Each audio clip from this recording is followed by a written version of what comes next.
నాకు ఊహ తెలిసినప్పటి నుంచి ప్రతి సంవత్సరం ఈ రోజుని పెద్ద పండుగలో జరుపుతూ ఉంటారు. ఓ జోలాలి అనలేదే చిన్ననాడు నిన్నెప్పుడు ఈ ఊరి ఉయ్యాల.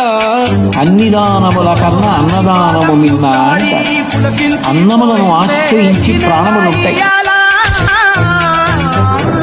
మా పల్లె బతుకుల్లో మా తిండి మెతుకుల్లో నీ ప్రేమే నిండాలా.